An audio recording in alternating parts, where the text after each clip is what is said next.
नेपाल में हालात लगातार बिगड़ते जा रहे हैं और इस बार प्रदर्शनकारी जनता ने संसद को आग के हवाले कर दिया है। लगातार अपडेट पर हमारी नजर बनी हुई है। महिमा, ये खबर आ रही है कि संसद में आग लगा दी है क्या? बिल्कुल, ये वो तस्वीर है संसद की। आप देखिए, ये तस्वीर है जिसमें संसद में आग लगा दी गई है। धू धू कर ये पूरी की पूरी जो संसद है नेपाल की, वो जलती हुई दिखाई दे रही है। बड़ी संख्या में यहाँ पर जो प्रदर्शनकारी हैं पहुँचते हैं और पूरी की पूरी संसद को आग के हवाले कर देते हैं। बड़ी संख्या में प्रदर्शनकारी जो संसद की छतें हैं उसमें भी दौड़ते हुए चलते हुए दिखाई दिए थे और इसके बाद ये जो पूरी की पूरी संसद है उसे आग लगा दी जाती है। इतनी बड़ी संसद को सीधे आग के हवाले कर दिया जाता है, ये कोई मामूली बात नहीं है। नेपाल में जिस तरीके से अराजकता लगातार फैल रही है, जो मौजूदा प्रधानमंत्री थे केपी शर्मा ओली, उन्होंने इस्तीफा दे दिया है, लेकिन इसके बावजूद जो स्थिति है वो लगातार बिगड़ती जा रही है। उनके इस्तीफे के बाद ये आग लगी है, ये सबसे ज़्यादा सोचने वाली बात है, क्योंकि एक तरफ इस्तीफा होता है, इस्तीफा मंजूर नहीं होता है पहले, लेकिन अब वो इस्तीफा मंजूर हो चुका है।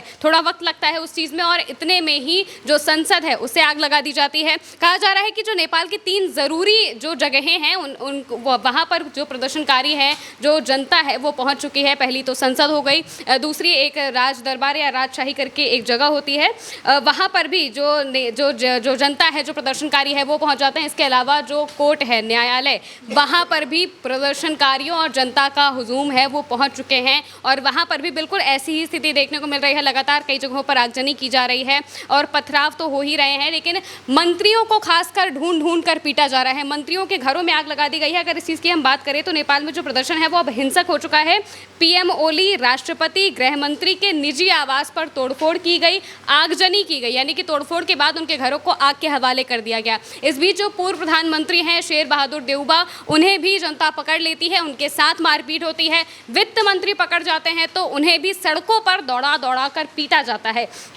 इसके अलावा जो तस्वीरें सामने आ रही हैं वो बहुत ही ज़्यादा कहा जाए तो बहुत विचलित करने वाली है, क्योंकि अब तक 19 लोग मारे गए हैं और 400 से ज़्यादा लोग घायल हो चुके हैं। यानी कि बीते दिनों जब प्रदर्शन शुरू हुआ था उस वक्त प्रदर्शन को दबाने के लिए पुलिस को कमान सौंपी गई और पुलिस ने सीधे गोलियां चलाई और इन गोलियां चलाने में करीब जो आधिकारिक आंकड़ा जो मीडिया की तरफ से बताया जा रहा है वो 19 से 20 के आसपास का है, लेकिन वहाँ के जो पत्रकार हैं जिनसे हमारी बात हो रही है वो 40 से 45 का आंकड़ा बता रहे हैं कि इतने जो नए लोग हैं उनमें कई बच्चे भी शामिल थे, जो स्कूल पढ़ने वाले बच्चे हैं, जो इन प्रदर्शन में शायद शामिल हुए या नहीं हुए, उस वक्त तो वहाँ पर किसी वक्त मौजूद थे और इस बीच उन्हें गोली मार दी जाती है सीधे सीने पर, किसी के सिर पर ऐसे गोलियां लगती है और इसके बाद ये जो प्रदर्शन है वो लगातार बढ़ता जाता है। प्रदर्शन को दबाने के लिए गोलियां चलाई जाती हैं, लेकिन इससे ये प्रदर्शन और उग्र हो जाता है, हिंसक हो जाता है। पहले ये प्रदर्शन सिर्फ इस बात को था कि सोशल मीडिया बैन क्यों किया गया है, इसे हटाया जाए, क्योंकि पहले जो सोशल मीडिया है उन्हीं पर वो सारी अपनी बातें कहते थे, लेकिन जैसे ही सोशल मीडिया बैन किया जाता है इसके बाद जो जनता है, जो लोग हैं, जो खासकर नई जनरेशन है, वो ये सोचती है कि ये हमारी आवाज़ दबाने की कोशिश कर रहे हैं। इस वजह से वो सड़कों पर उतर आती हैं, प्रदर्शन करते हैं, फैसला वापस ले लिया जाता है, लेकिन इसके बाद जो मेन मोटिव है जनता का वो करप्शन के खिलाफ था, वो इस चीज़ के खिलाफ था कि जो मौजूदा सरकार है वो लोगों के लिए कुछ कर नहीं रही है, बहुत भ्रष्ट सरकार है, वो लगातार अपनी खामियों को छिपाने के लिए कुछ भी करने को तैयार है और जो नेपाल की जनता है वो इस चीज़ से त्रस्त हो गई है। इस वजह से प्रदर्शन धीरे धीरे उग्र होता गया और अब हालात ऐसे हो गए कि संसद में भी आग लगा दी गई है। इसके अलावा जो भी मंत्री हैं, राष्ट्रपति हैं, पूर्व प्रधानमंत्री हैं, मौजूदा प्रधानमंत्री हैं, आने वाले प्रधानमंत्री, जितने भी लोग हैं सबकी घरों में आग लगा दी गई है और अब भी जो स्थिति है वो बेकाबू है पूरी तरह से। जो प्रदर्शनकारी हैं वो लगातार संसद भवन, पीएम ओली, राष्ट्रपति का आवास, गृह मंत्री का आवास, वित्त मंत्री को दौड़ा कर पीटा गया है और जो नेपाली कांग्रेस है उनका जो पार्टी कार्यालय था उसमें सबसे पहले आग लगाई दी गई थी और इसके बाद जितने भी मंत्री हैं, प्रधानमंत्री हैं, इन सबके घरों तक भी भीड़ पहुंच जाती है और वहां पर भी आगजनी की जाती है। केपी शर्मा ओली को सुरक्षित जगह शिफ्ट किया गया है, ऐसा बताया जा रहा है कि क्योंकि वो अभी तक सामने नहीं आ पाए हैं। उन्होंने इस्तीफा दिया था और उनके इस्तीफे को राष्ट्रपति ने स्वीकार कर लिया है, लेकिन कहा जा रहा था कि केपी शर्मा ओली दुबई भागने की फिराक में है और जो उनके घर के आसपास हेलीकॉप्टर को भी मंडराते हुए देखा गया था। इस वजह से ही लोगों में और ज़्यादा गुस्सा आ रहा था और बहुत ज़्यादा वो गुस्सा हो रहे थे। इस बीच ये भी कहा जा रहा था कि गठबंधन सरकार टूटने वाली है, लेकिन तब जब स्थिति और ज़्यादा बेकाबू होती चली जाती है तो जो नेपाल के प्रधानमंत्री हैं वो सीधे अपना इस्तीफा दे देते हैं। राष्ट्रपति ने इस्तीफा स्वीकार कर लिया है और जो अंतरिम पीएम बनाने की बात की जा रही है वो बालेंद्र शाह की जा रही है कि उन्हें अंतरिम पीएम बनाया जाएगा। वो काठमांडू के मेयर हैं, मात्र 35 साल के हैं, जनजी में बहुत ज़्यादा पॉपुलर है, यानी कि जो नई जनरेशन है वो उन्हें पसंद करती है। उन्होंने इस बीच ये भी कहा था कि जो जनजी है उन्हें नई पीढ़ी को अपनी लीडरशिप जो संभालनी चाहिए, जो काठमांडू के मेयर हैं बालेंद्र शाह, वो कहते हैं कि ये आंदोलन पूरी तरह से जनजी का है। जनजी आपके हत्यारे का इस्तीफा आ चुका है, अब नई पीढ़ी को ही देश की लीडरशिप संभालनी है। उन्होंने युवाओं से तैयार रहने की अपील की और कहा कि सेना प्रमुख के साथ बातचीत के लिए भी तैयार रहने को कहा है। इसके साथ ही शर्त रखी है कि बातचीत से पहले संसद भंग करना जरूरी है। संसद भंग करने की वो बात करते हैं, लेकिन इस बीच संसद में ही पूरी आग लगा दी जाती है। राजधानी में 3 सबसे ज्यादा जो जरूरी इमारतें हैं जिसकी हम पहले बात कर रहे थे, एक तो संसद है, एक सिंह दरबार है और एक सर्वोच्च न्यायालय है। इन तीनों जगहों पर जो प्रदर्शनकारी है वो नियंत्रण में से अपनी जगहों को ले चुके हैं। वहां पर किसी भी सेना, किसी भी पुलिस का कोई भी जोर नहीं चल पा रहा है, क्योंकि प्रदर्शनकारी इतनी उग्र स्थिति में है और इतनी बड़ी संख्या में है कि उन्हें कंट्रोल करना बहुत मुश्किल हो चुका है। सारी चीजें आपे से बाहर होती जा रही हैं और जो सेना है वो ऑपरेशन चला रही है मंत्रियों को बाहर निकालने के लिए। ये सेना की तरफ से ऑपरेशन चलाया जा रहा है। हालांकि सेना ने ही जो केपी शर्मा ओली हैं उनसे कहा था कि आप इस्तीफा दीजिए, अब स्थितियां बेकाबू हो रही हैं, इस वजह से उनसे ज़बरदस्ती इस्तीफा लिया गया। सेना ने इस्तीफा लिया और इसके बाद जो मंत्री हैं उन्हें सुरक्षित यहाँ से निकालने की बातें की जा रही हैं कि उन्हें किसी दूसरे जगह पर शिफ्ट किया जाएगा। लेकिन इस बीच जो पूर्व प्रधानमंत्री हैं वो जनता की पकड़ में आ जाते हैं, प्रदर्शनकारियों की पकड़ में आ जाते हैं। इसके बाद जो वित्त मंत्री हैं, मौजूदा वित्त मंत्री विष्णु पौडेल, वो भी प्रदर्शनकारियों की पकड़ में आ जाते हैं, तो उन्हें सड़क पर दौड़ा कर पीटा जाता है, मारपीट की जाती है। महिमा, क्या इस सिचुएशन को डील करने के लिए ज़मीन पर सेना उतारी गई है या फोर्स उतारी गई है?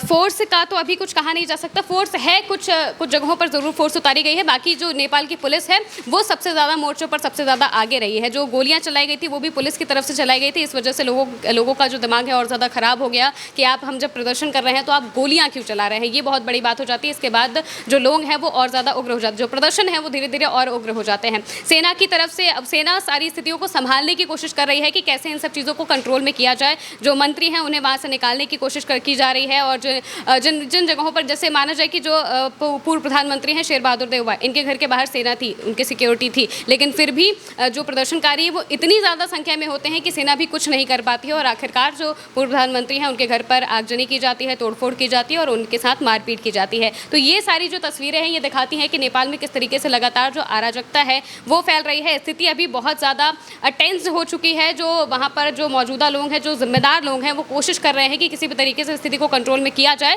लेकिन लोग मानने को तैयार नहीं हैं। बिल्कुल। और जैसा कि बताया जा रहा है कि अंतरिम प्रधानमंत्री का चयन किया जा सकता है, क्या वो आकर सिचुएशन को हैंडल कर सकते हैं? इसका कितना एक्सपेक्टेशंस कितनी? बिल्कुल। जो अंतरिम प्रधानमंत्री हैं उनका जिनका नाम लिया जा रहा है वो बालेंद्र शाह हैं। बालेंद्र शाह 35 साल के हैं, काठमांडू के मेयर हैं और वो जेंजी में बहुत ज़्यादा पॉपुलर है। उनको लेकर एक किताब भी लिखी गई थी जो भी जेंजी को लेकर थी।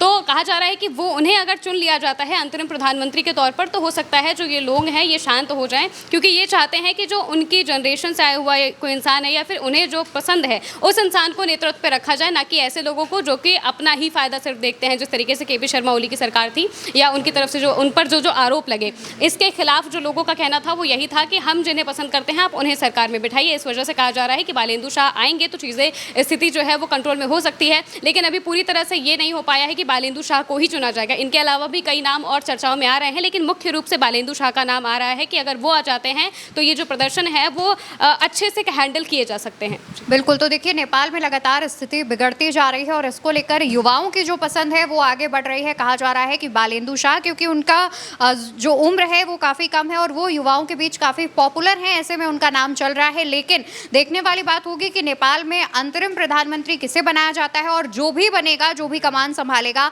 क्या उसकी तरफ से ये जो सिचुएशन है वो डील की जाएगी। आगे आने वाले दिनों में नेपाल की कैसी तस्वीर दुनिया के सामने आएगी उस पर सभी की निगाहें बनी हुई हैं। जो भी मामले का अपडेट सामने आएगा हम आप तक जरूर पहुंचाएंगे। तब तक के लिए आप चैनल को याद से सब्सक्राइब कर लीजिए और इस वीडियो को ज़्यादा से ज़्यादा लोगों के साथ शेयर करिएगा। नमस्कार।